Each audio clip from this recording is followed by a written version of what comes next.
जय जय राम कृष्ण हरी, जय जय राम कृष्ण हरी.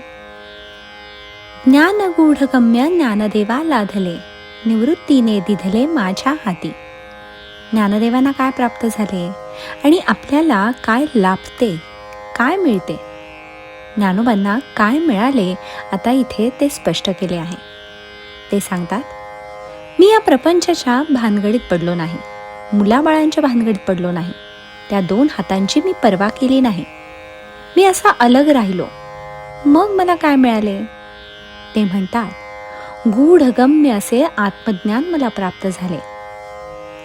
गूढ म्हणजे गुप्त, जे दिसत नाही. गम्य म्हणजे जे आकलन होते, कळते, अनुभव येतो, असे आत्मज्ञान मला प्राप्त झाले. आत्मज्ञान प्राप्तीसाठी ज्ञानोबा असंग राहिले, अलग राहिले. ह्या प्रपंचापासून, ह्या जगापासून ते अलग राहिले. म्हणूनच त्यांना ते आत्मज्ञान प्राप्त झाले. तुम्हाला जर आता आत्मज्ञान प्राप्त करायचे असेल तर तुम्ही ज्ञानोबांसारखे अलग राहिले पाहिजे. परंतु आता तर आपण संसारी बनलो आहोत. आता ह्या संसारामधून बाहेर पडणे किती कठीण आहे. काही लोकांना जेव्हा समजून येते की संसारातून अलग होण्याची हीच वेळ आहे, त्यावेळेला ते अलग होत नाहीत. ते पुन्हा संसारामध्ये डोके घालतात. अहो, रिटायर होतात ना माणसे, तरीही ते नोकरी धंदा शोधत असतात. रिटायर्ड झालेली माणसे थकत नाहीत.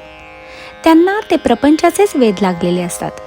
प्रपंचाचा त्यांना छंद लागलेला असतो आणि त्याच गोष्टी ते करत असतात.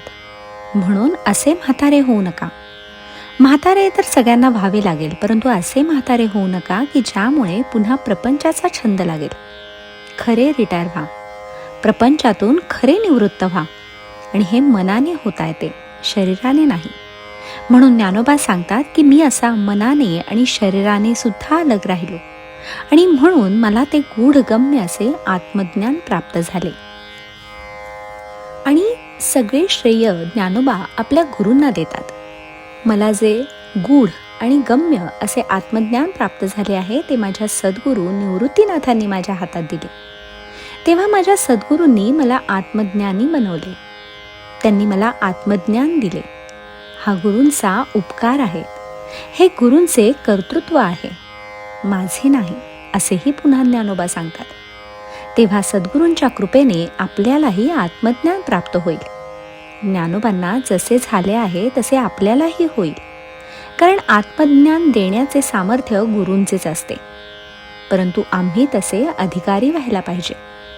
नोकरी लागायला डिग्र्या लागतात, पदवी लागते, लायकी लागते, तरच ती नोकरी मिळते.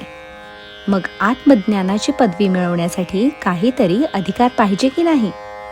मग त्याच्यासाठी वैराग्य लागते, विरक्ती लागते. आणि ही जर विरक्ती नसेल तुमच्यामध्ये, संसाराची आसक्ती असेल, तर आत्मज्ञान कसे काय प्राप्त होईल? आमच्यामध्ये संसाराची आसक्ती आहे, ममत्व आहे, अहंकार आहे, दंभ आहे. त्यामुळे आम्हाला आत्मज्ञान मिळणे भलतेच कठीण आहे. म्हणून ज्ञानोबा म्हणतात, आसक्ती सोडा, अनासक्त व्हा.